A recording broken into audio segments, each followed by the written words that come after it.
Seeking the wise whys. With Aaron and Alexander discussing the Just philosophy.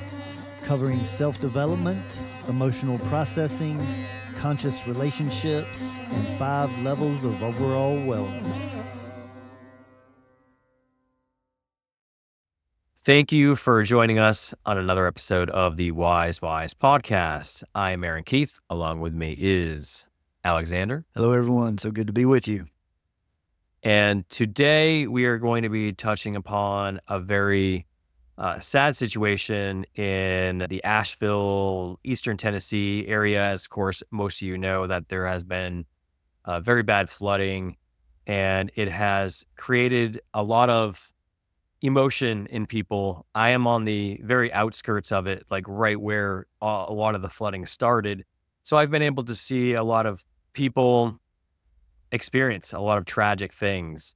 And in these tragic moments, there's a lot of emotion that is created. And I feel like I wanted to create a podcast to kind of help people who are looking for a better way, looking for a way to make sense of what's going on, to help them if they are on a self-development journey, to assist those, even trying to help the volunteers, the people who are feeling compassion for the area, just kind of assist them with some perspectives that could help them make use of this situation for their own growth. Yes, and we come here with so much compassion for everybody that's from the people that are dealing with losing their homes and cars and possibly being separated from loved ones to the people that are showing up to be of service. There's frustrations at every stage of this. And we even want to take this out to, really about any tragedy that someone goes through. I just have a loved one that unfortunately had a motorcycle wreck and injured himself really bad. And so, whether it's a death of a loved one or an accident or a natural disaster, anything that brings up a trauma response is kind of what we're going to be touching on a little bit today. And the main thing is to understand that, this podcast is steered towards people that are looking for self-development techniques and tools, conscious relationships, and, wellness on all 5 levels. And part of that wellness on all 5 levels is emotional management. It's one of our pillars, emotional accountability and responsibility. And so those that are looking to do the work, I just want to ask you to please be compassionate for those that are caught in their trauma response. That are caught in their reactions, and they may not be aware of how to work on responding. They're just in reaction mode.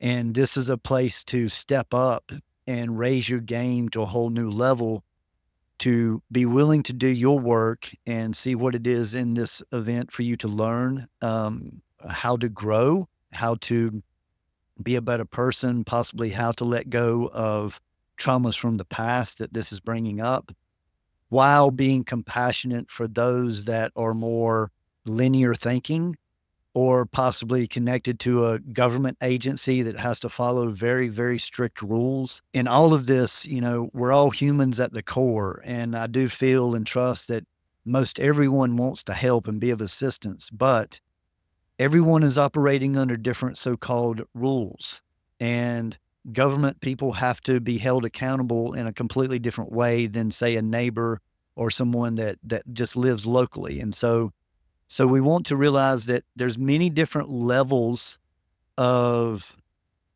growth, of traumas happening all the time around us. We just happen to be local and close to these actions that's going on presently with the flooding. And so that's why we wanted to kind of talk about this. Aaron mentioned it, just before we got on, and this was kind of the topic that he picked for today. And so hopefully we're going to have a lot of stuff to touch on, to once again focus on the people that are looking to grow and how to utilize this in a conscious way, and while being compassionate to those that are operating on possibly a more linear way, possibly out of fear or reaction, and to not make it more challenging for them. But to remember that when you're doing your work and your internal work, you're not projecting onto other people. You're using your environment, the way that it is showing up, to operate most optimally. And if you can't do that, then consider removing yourself from the situation, and we'll get more into that as we go along. Yeah, and the mountain towns of Western North Carolina are very dear in both our hearts. Alexander operates about 2 hours from that area, and you've even done sound. I want to say you did some sound journeys in Asheville or the surrounding areas before. Yes, I've done lots of music stuff in Asheville. And it's always been one of my favorite places to visit. I'm about an hour from it, where I am now, and a lot of the flooding started where I am now, and then those rivers run into the French Broad, which then run into Asheville and all those areas. So we lost almost all of our bridges instantly. A lot of them, we've been fortunate to have a couple be looked at and deemed acceptable now. So at one point we had people trapped up against the mountain where they couldn't get out. There wasn't a way to get to town because the mountain was behind them, and then the river kind of surrounded them. So they were kind of stuck there for a while. So fortunately we've had some bridges. I'm still without water. It's almost been a week. But it's a very small cost for me seeing all the other devastation. And, I don't know if Alexander mentioned this in the beginning, but we talked about it earlier, is everybody has something different to learn in situations like this. And for me, it's reviewing, when I was looking for a place, a well was, was a main thing of mine. And I had a very limited timeline of when I needed to find a place, and I found a place and it didn't have a well, and I had to make that sacrifice. And then here I am kind of living that, not having a well. So I'm having to pay the cost of not keeping that a priority. And, I'm being challenged with that. So the next time I look for a place, we'll see if I want to continue to possibly have experiences like this. Mm-hmm. So that's one of the things. But luckily, when I was looking for a place, I also was looking for a place near water. Like I wanted water on my property. Yeah. And I'm so grateful that did not work out in certain situations, because areas that have flooded were never in a flood zone. I think that's something that most people from the outside don't get, because I see a lot of comments and people in reaction to videos saying, well, they shouldn't have built on the side of a river. And that's not exactly what happened in a lot of these situations. And so this is where, like Alexander was saying, where people, they're trying to make sense of it, and but they're not being compassionate, and they're just saying something that to them may be helpful, even though it's like Monday morning quarterbacking, where it's like in hindsight, yeah, maybe you shouldn't have built there, but this kind of flooding has never happened. I know the river that runs 10 minutes down the road was 8 feet over its highest point ever. So even the government, even the Navy, when they have their flood maps, they can't, they weren't able to predict this. So this is an extreme circumstance, and it's not a typical, oh, well, this river flooded because of a small storm and you shouldn't have built something there. It is a little more extreme, especially with the mudslides in Asheville. Those things happened. Like I saw a video, it happened instantly. Like I always think that I would have time. I would run away. You always think that you're invincible. And even as, when you're a child, you think that you'd never get in a car accident. But these things happen so fast and they change your life so fast. So I do feel like tapping into that perspective can bring in a lot of compassion. Yes. And again, this is just a trauma response in general, whether that is a death of a loved one, an automobile accident, a natural disaster. All of these are very challenging, if not impossible, to prepare for. And hopefully this can be received by a wide range of people wherever they're at. We certainly want to send compassion to everybody that's involved and supportive energy to everyone that's involved at all levels. How to be able to utilize this is kind of the example that Aaron just gave, that, he's taking time to be grateful for his electricity still being on, but the sacrifice was the water. And it reminded him of why that was important to him when he was thinking about buying a house. And see, this just gives opportunity moving forward to possibly be prepared in the future so that if, water gets cut off, there's some kind of reservoir, some saved or something like that. That's why people get into barreling the rainwater and many different things. And so, see, there's an opportunity on this. We're giving this example at kind of one of the lesser of the extremes. So, adjust that to whatever extreme you have, but he's found somebody that is local that he can take showers at. Eventually this will be resolved. As the lessons are how to prepare for it potentially in the future and be just more prepared for a natural disaster or water going off. It gives me an opportunity to use his experience to learn something as well and to make those adjustments, because here in my area, see, often there's tornadoes that come through, and I've been very fortunate up to this point in my life, but that is something that is, again, it's just a natural disaster type thing that you're limited in how much you can prepare for. And this is why we talk about doing the work and using the just philosophy, is that this is preparation for these types of situations, because working on yourself every day and working on these triggers and working on responding rather than reacting, the very first stage of an emergency is to stay calm. And I think Aaron's done an excellent job in his communications with me of like where he's at and how he's accepting, the limitations that he has. Again, this is on the easier side of the traumas, but at every stage, as you go more intense, this type of mindset and the type of calmness is going to benefit more and more and more as things get more tragic.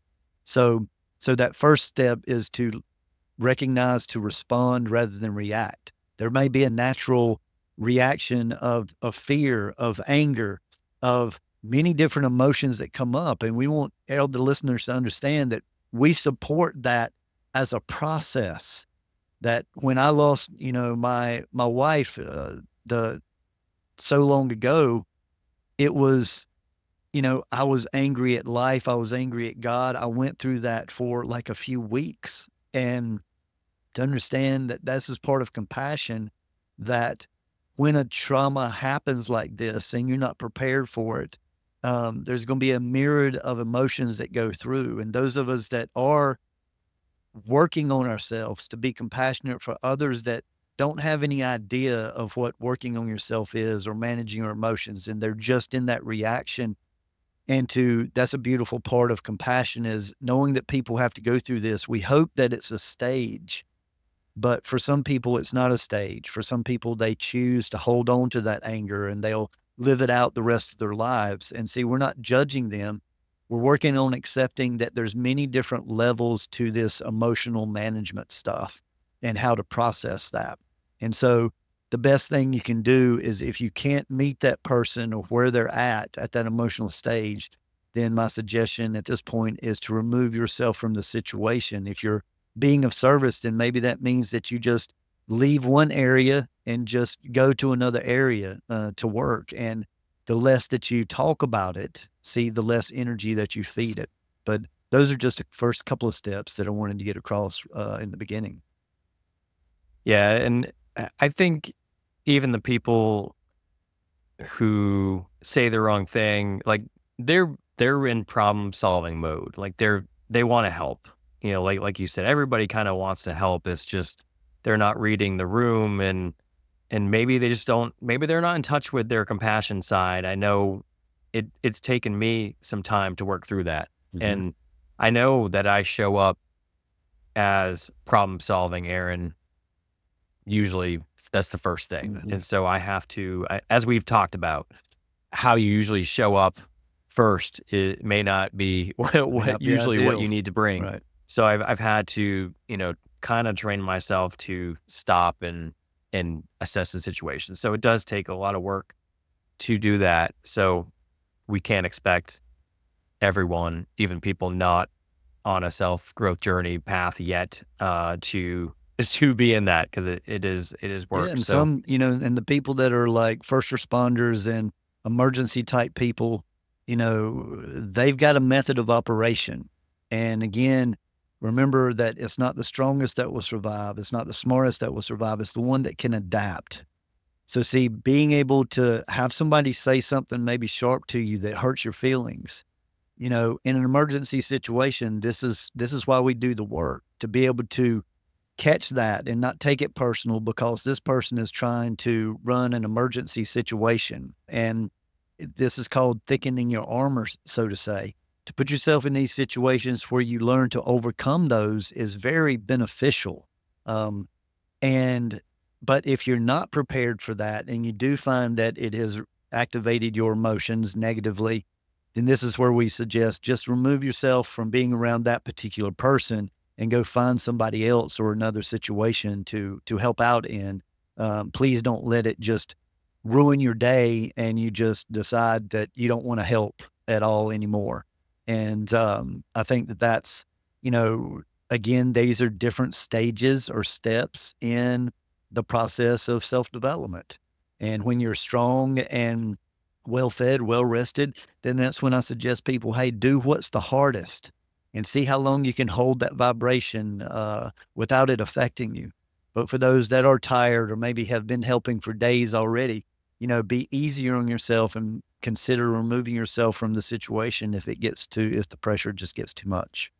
yeah, so let's go to a person who is experiencing this stuff, and maybe it's a little more advanced than what I have. Maybe it's a little more than just a week of hiccups, a week of removing you from your routine, which is kind of what mine is. Of course, I mean, I do have some water damage in my house, but that can be fixed over time. Not having water for a week, didn't have internet for a day or two, didn't have cell phone service for 3 or 4 days. But when you have internet at home, you don't really need that. So that's really where mine is. And, I've done enough work where that didn't really bother me, but I know for the average person that may bother them more. Mhm. But let's take it to a little more of an extreme where this is a life-changing event. Maybe somebody had severe damage to their house or their car floated away. Like that is, I haven't really sat with that to see how I would feel with that, Yeah. because I normally don't put myself in those situations because I I make it a priority that I don't want to experience those things. So I kind of go out of my way to make sure that I'm not going to have that experience. But of course, that can happen if it's meant to happen Mhm. to me. And it's happened to many people with this event. So when you have a life altering situation happen to you and your previous way of life is no longer going to be the future way of life in whatever circumstance, that can really shake the psyche of somebody because we're so used to just being in the subconscious. Like we don't even question that tomorrow is going to be different than yesterday. So that can kind of shake us out and we can be in a state of disbelief, a state of shock. And there has to be at some point some acceptance brought in. If this podcast reaches somebody who is more affected than I am, or even just, on the same level as a victim, I'm not saying I'm a victim, but like, if they've experienced a hardship in this way, what are some of the steps to start processing the reality of this? Well, I'm going to speak from my own personal experience and my biggest trauma. And so I'm going to be coming from a place of what I chose to do. I can't come from a place of what necessarily I think that others should do, because it's going to affect people many different ways. But mine happened to be a death, and I'm sure that if somebody lost their car or their home, or of course a loved one, this is all loss, and there's going to be a lot of grieving connected to that. And so, anytime grief comes up, the very first thing that I suggest to look at that helped me was attachment. And at that time, my attachment was to another person and how much they fulfilled my life, how much I leaned on them for that. And, again, this could be someone's home or a car or possibly an animal. And we need to accept that there's a grieving process and that it's okay to grieve. It's okay to be sad, to be mad, to go through these stages. But what I want to suggest is, just look for patterns of 3 days or 3 weeks and certainly 3 months, because remembering that it takes about 3 weeks to make or break a pattern, and then it takes about 3 months for it to become a lifestyle. So in your compassion for yourself and in watching this process, allow yourself these time frames, but anytime that you can take a moment to enjoy something or be appreciative about something, just do that.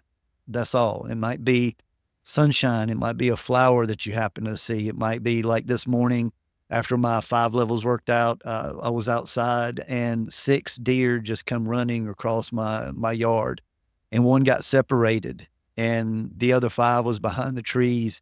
And then he just slowly found his way through the trees and then took off to meet all the other deer. And see, that was just a moment that similar but opposite or polarity to a trauma.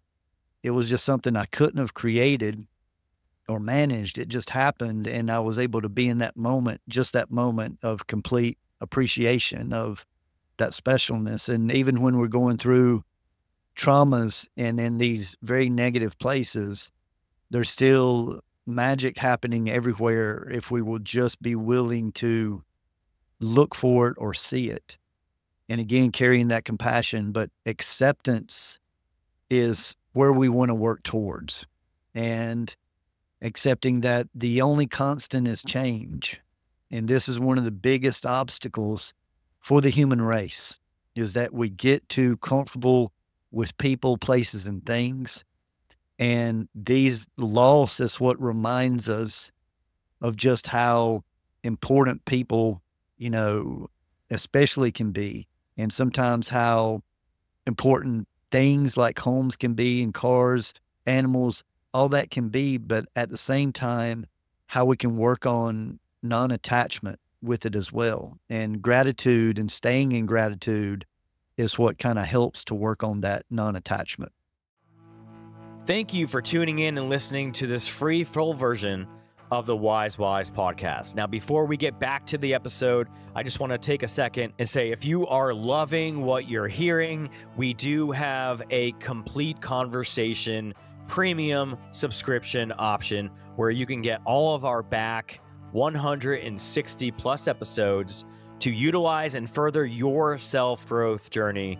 And you can do that by going to the wisewisepodcast.com, click on the Get Complete button at the top, and follow the instructions. If you have any issues, you can reach out to me and I will help you take care of them. But this is for the serious individuals who are ready to take that next step, ready to make their self-growth journey a priority, ready to enhance their relationships all around, ready to accept the world for how it is and no longer be torn by the duality of the external reality. Oh, I like that. So if that's you, if you want to take that next step, consider supporting us on this journey and sharing this information. Now, if you're looking for a little more Alexander and maybe a private consultation, you can reach out to him at his website, thejustphilosophy.com, or email him at alexander@thejustphilosophy.com.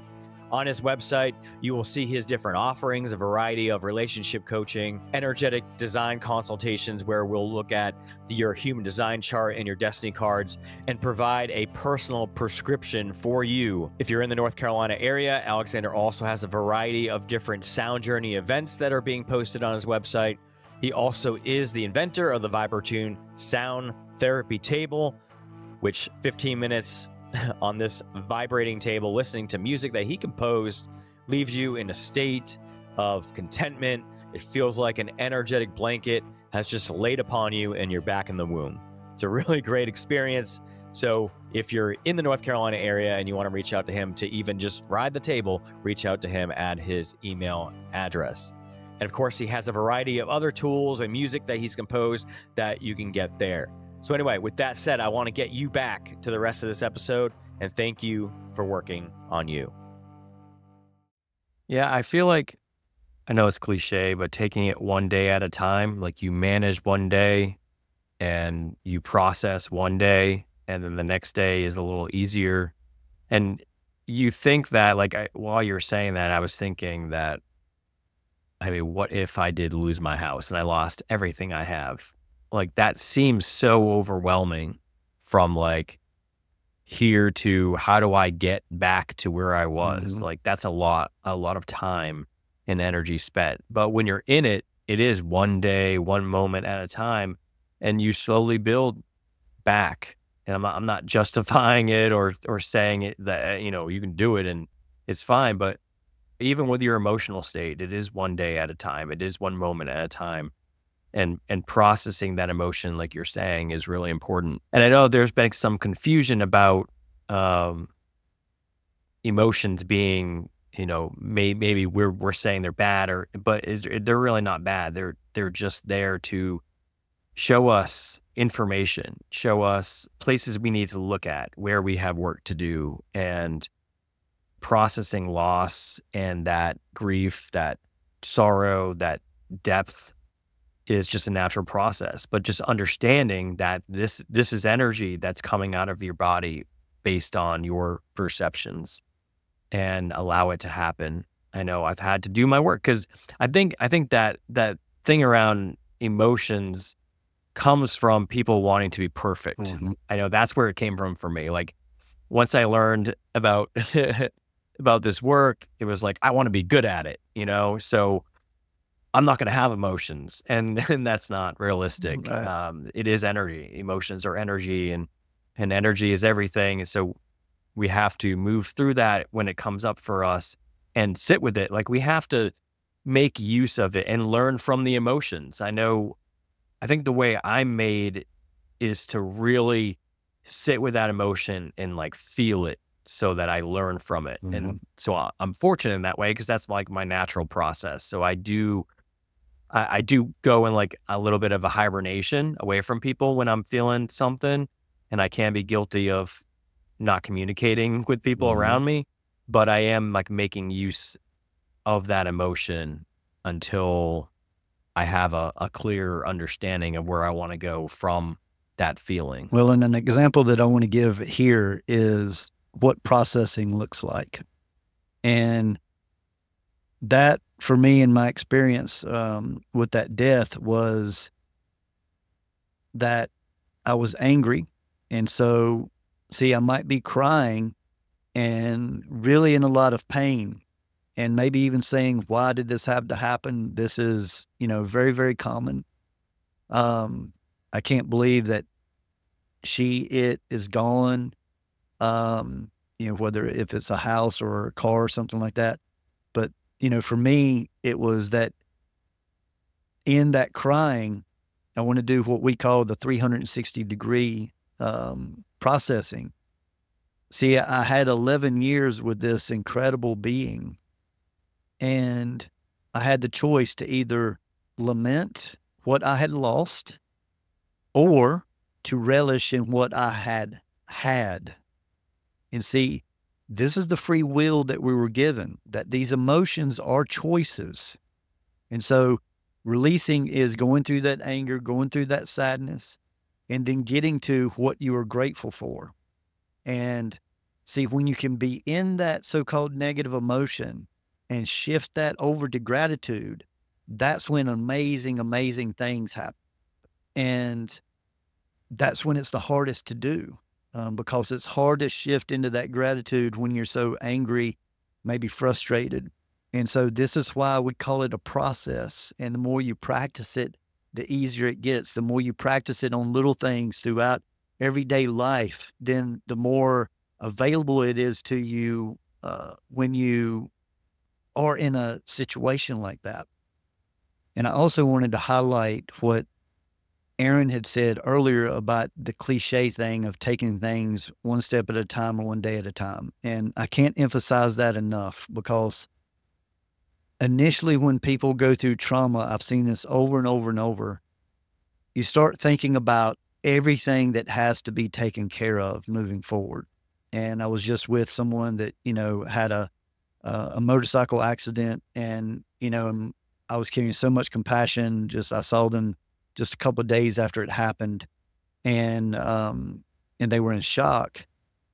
But I could see like the mind trying to figure out everything, and in that state of, just reaction. And it can't be stressed enough how much it is to just focus on that day. And this even gets into when you're trying to break a habit or an addiction of some type. Just focusing in that day talks about really being in the now and being present just to what is happening. Because see, if you can just stay present, then that's where you're more likely to be able to see the beauty of something, to see the kindness in somebody, rather than just grabbing some water because you're so thirsty. You're able to see the person that is handing you the water and be in gratitude for that when you're just more in that absolute moment. And so this becomes a place of preference for a lot of people to live. And many times one of the biggest opportunities for trauma, and it certainly was the case for me, is when our world gets changed. It's the perfect opportunity to change our world. And for me, before Sherry passed, it was very challenging for me to just enjoy and have a good time. I was always thinking and reading and studying and having deep conversations. And that was what I took away from when we get to a lesson like that. One of our 5 pillars is every situation and person can be your teacher. And this is done through emotional accountability and responsibility. And that 360-degree process that we are talking about earlier, about owning where you're at emotionally, but being able to express that and then find some gratitude at the end of that and express that as well. And see, that needs to be done over and over and over, not just one time, not just 5 times, but for days to come. And see, that trains our mind to learn that even in challenging situations, we're able to just be in the moment and still appreciate something that is in our environment. And so that can't be highlighted enough, that as long as you do have, the food and water, and, people have been restricted with that. So once again, this is an important opportunity to make sure that we take care of ourselves constantly every day, preparing for something like this. Because see, some people were already dehydrated. Many people live life dehydrated, and then you go through something like this to where you can't get water. It makes it exponentially worse. And so bringing that back to the lesson. So my lesson was that I needed to honor, and way to honor Sherry's spirit optimally was to learn to have a good time on this earth plane. She enjoyed life more than anybody that I ever knew. And so that's what now I've worked on for approximately 18 years, just working on learning to have a good time and to enjoy my time here while being of service, while working on myself. And that's what we're suggesting, that when you're looking for what is it here to learn, for a lot of people, it's going to be attachment. And that was a big part of my lesson as well, is that I I relied on her more than is healthy for a human being. So then when she was gone, it just about killed me. It just about killed me. And so this will give people opportunities to possibly, when they do rebuild their homes, to possibly minimize some. Maybe some people had gotten, had more space than they needed or things like that. This is a very cleansing to lose. So I don't want to project just what can be the lesson, but normally it's when you're able to find that gratitude for what you had, then it can give you that appreciation. Because when I was able to not touch Sherry anymore, I was able to appreciate her possibly the most that I ever had. And that's what loss can bring, is this whole other level of appreciation. And see, and then you can take that appreciation that you learn from that loss and then go put that into something or someone that you have. And unfortunately, this very rarely happens. Many times traumas just create trauma after trauma after trauma. And we have people around us that we can invest this newfound love, newfound appreciation in. And that to me is the way we honor things and people that we lose, is we find other people and things to honor and to protect and to work with in a different way. Yeah, and that's not to say that if you lose somebody, you're not talking about like putting more attachment energy into somebody else because now you're in fear Mm-hmm.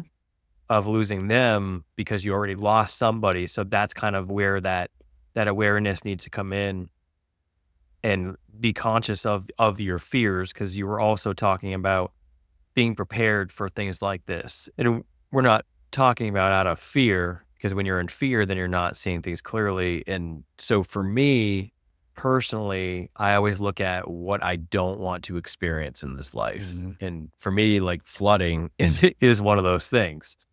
And so because that's on my mind, like I said, when I looked at a property, that's like I try to be aware of those things. Now, because this happened to people who weren't in a flood zone, now I'm even more aware that I have to physically look at the layout of the land and where the water is to make sure that I'm not possibly in a situation where that could happen. So Mm-hmm. now that I'm aware that it can, there's a possibility that it can. Now, that's not out of fear. That's just being neutral. And then it's like making a checklist of, okay, the next time I move, now this is just added to that checklist of things to make sure for me to move to, that it has to fit these requirements. So it is about getting to neutrality at some point and operating out of there. I know that's where I made sure that I was when this happened. Again, my situation, not even close to as severe as most people. So again, Mm-hmm. I'm grateful for that. And I did bring that in initially, but I kind of just assessed like, okay, well, I don't have internet. There's no bridges. Okay. All right. I don't need to go anywhere. Luckily, I had just stocked up on everything. I had just done laundry. I had just done my dishes. So everything was good on that end. And I thought I only had a week of water, and it turns out that I have 2 weeks of water. Mm-hmm. I didn't realize when I am conserving how little water I can go through.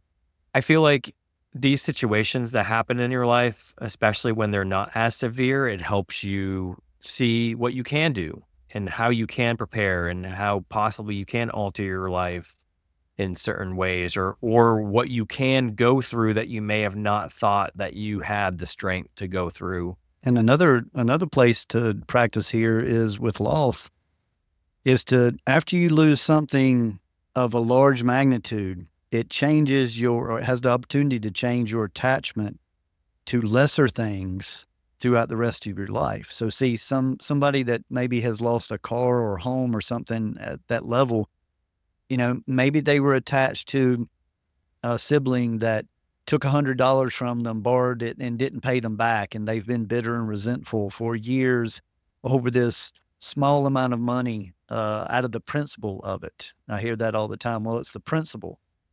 But see, events like this, it certainly changed me and my experience for things that I was going to allow to frustrate me or allow to bother me. See, the same type of things continued happening in my life, but after I experienced that level of frustration and loss and devastation, then I chose to make a point that, okay, well, moving forward, these smaller things, anything less than this just isn't going to, I'm not going to allow it to hit my radar. Now, see, that took me 2 years of working on it diligently every day. After going through 5 years of excruciating chest pain, because I was still stuck in resistance. That's the key word here, not acceptance, but resistance. And then once I realized that it was the emotion frustration that, and my experience of frustration, and remember, these emotions are a vibration, people. They're a vibration that's happening in our energetic field, dependent on how we're thinking about something. So see, if I choose frustration over any small thing, again, the emotions aren't intelligent. So my frustration, my body and my energy field didn't know the difference between a small frustration and a frustration at the magnitude of losing someone to death. So see, after I went through that trauma, then these smaller frustrations, it might be a problem sending an email or a problem getting a part in for one of my sound tables or something like that. See, I recognized that I had a choice in whether I let these things bother me or I work on acceptance.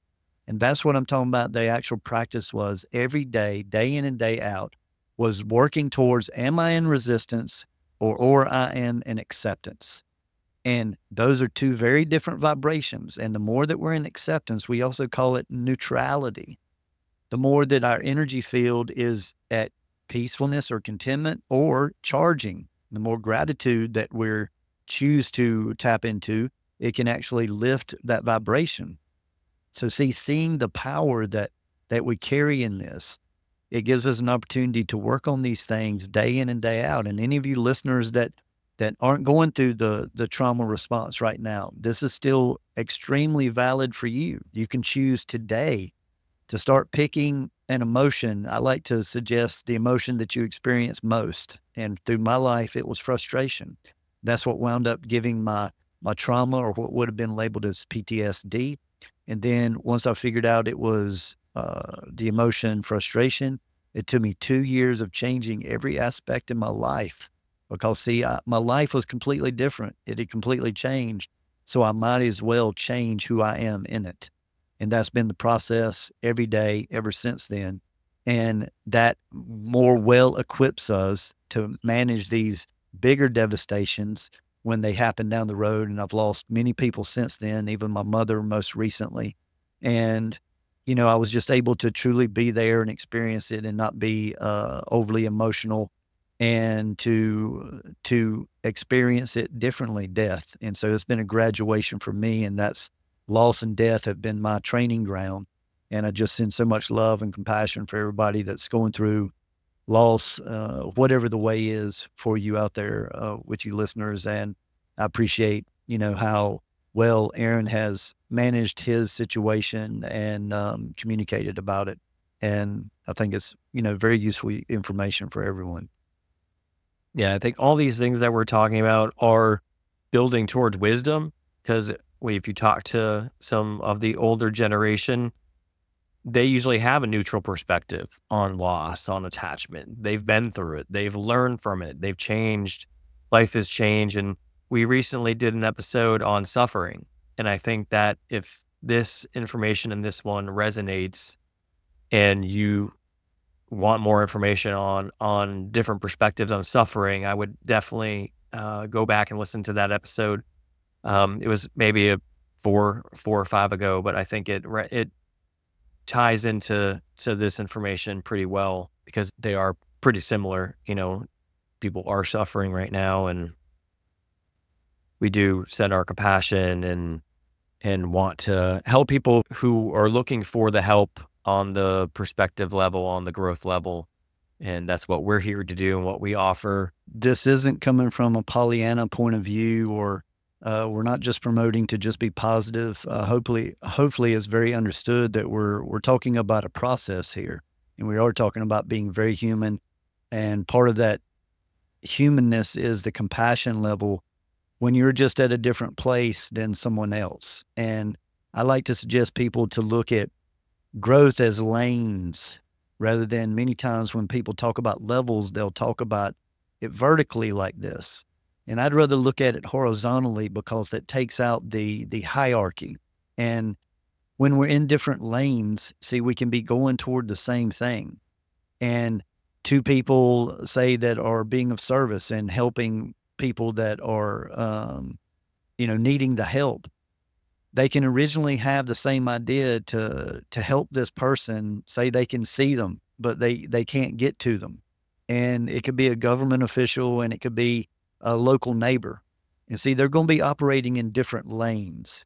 And it's not likely that those two are many times going to be able to resonate together to possibly help each other because they're looking at it from two different views and there's two different levels of responsibility involved there. So this is where those that are being helpers, if you resonate with the person that's kind of leading the charge, then that's great. If not, then consider finding somebody else that you might resonate more with or see what you can do on your own rather than creating more of an obstacle by bickering or giving your opinion and wasting time and energy in conflict.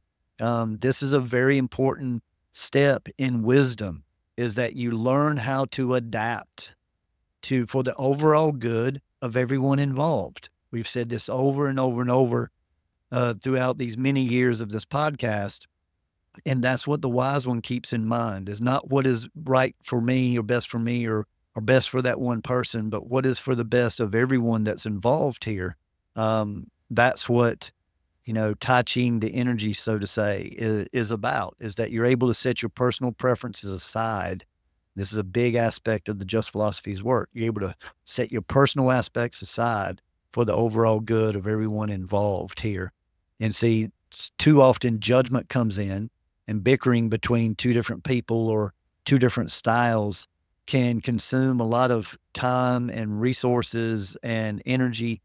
And it can really bring a beautiful group of people that come together to help. It can just dismantle them very, very quickly, depending on how that's handled. And so everybody involved at any level of any trauma, there is something to learn here. And this is why it's one of our pillars, that every person in every situation in your life can be your teacher.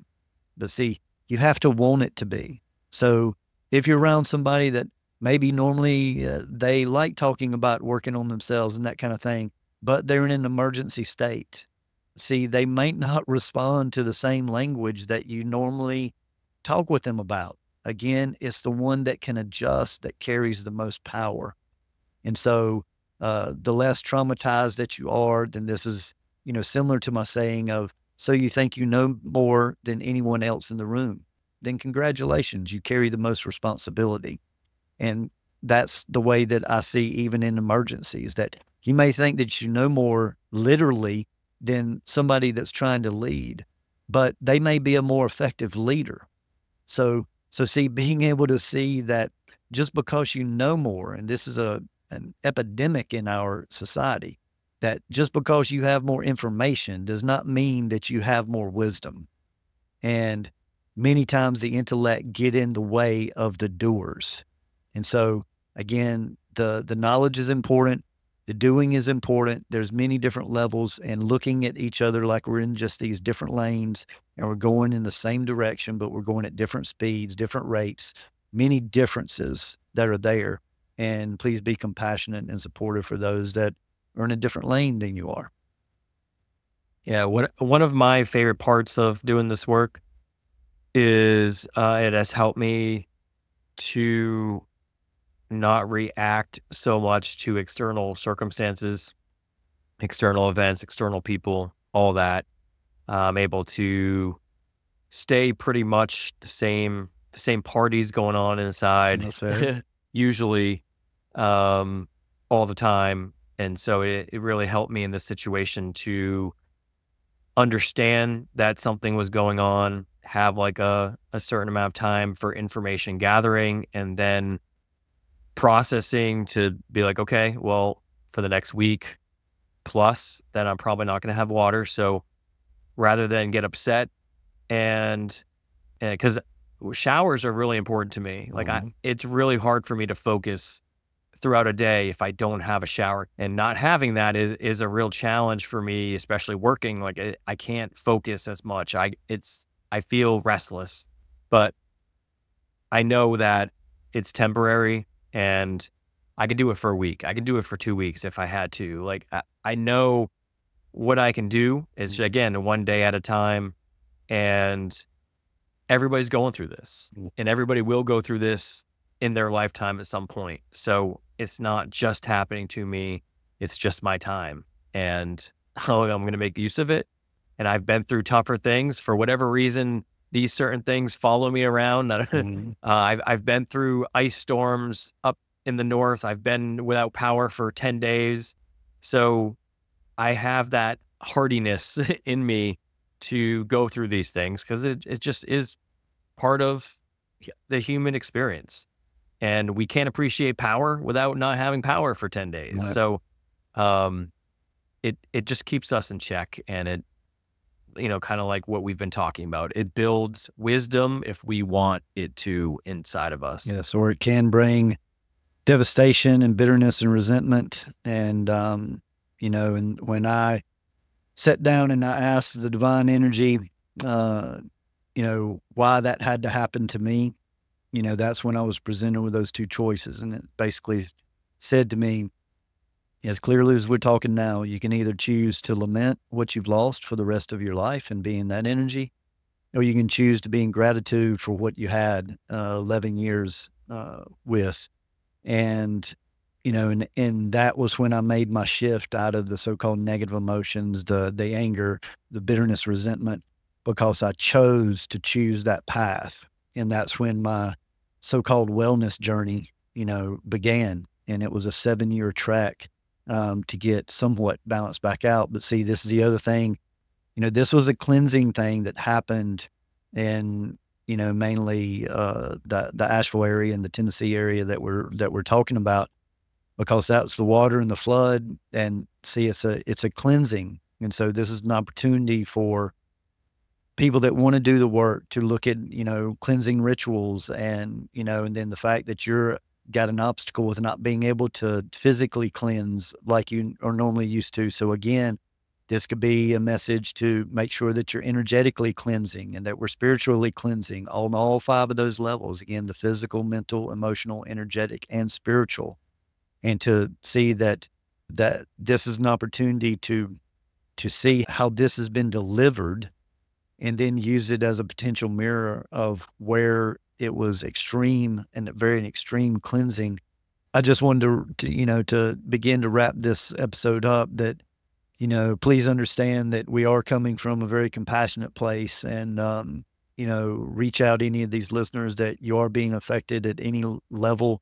I'd be honored to do a private session with you and see how we could assist with basically the perception of these devastations, and understand that there's a timing for that. And, right away isn't always the timing for everybody. So, so we do send our energetic support and kind vibes to everybody that's out there dealing with any kind of trauma response, whether it is recent or just throughout your life. We want to be helpful. So please reach out, and we certainly apologize if any of our language has offended in any way around the subject, but we did feel like it was an important subject to touch base on. And hopefully we resonated with the ones that out there looking to make just a lesson of everything that they go through. And that's the process of the Just philosophy. And that's what we talk about here on the Wise podcast. So thank you. And I'm very appreciative to you, Aaron, for everything that you do for us and for me personally. And this is just a wonderful, wonderful opportunity to make sure that the people around us know how important they are to us. And that's what this loss can really highlight, is the opportunity to show that gratitude and that appreciation for those that support you and not necessarily approve of you, but the ones that support you. Is time to just acknowledge that maybe. So much love to everybody. Yeah. And we'll get through this. We don't really have a choice. We either get through it or we suffer. And I mean, I guess that's a choice everybody has to make. So, but we will get through this, and things may look different, but we choose the energy that we bring to the situations. And I'll see you guys in the future, bringing that energy. Appreciate you guys listening. Much love. Thank you for listening to this free version of the Wise podcast. To hear the complete conversation and go deeper into the application of the tools and techniques of the Just philosophy, head on over to wisewisepodcast.com and become a premium member. You'll get to hear all of our complete conversations, including the complete episodes of our Inward Journey story series and our entire back catalog, and continue your self-development journey with us. We honor your dedication to self-growth, overall wellness, and continuing to ask the wise whys. And remember, gradual changes over long periods of time equals lasting results. Continue on your self-growth journey by visiting thejustphilosophy.com, where you are able to connect personally by booking a private consultation with Alexander in person, by phone, or Zoom. Uncover your authentic self more easily with a human design or destiny card consultation. Here you will gain information about your energetic makeup, personality, and your higher self, as well as navigating your way through your relationships.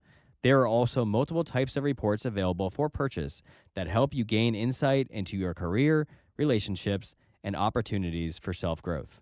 The site also allows you to view a calendar of Alexander's live performances and class schedule, peruse other products such as shirts, CDs, and finally, the revolutionary VibroTune vibrational sound therapy tables.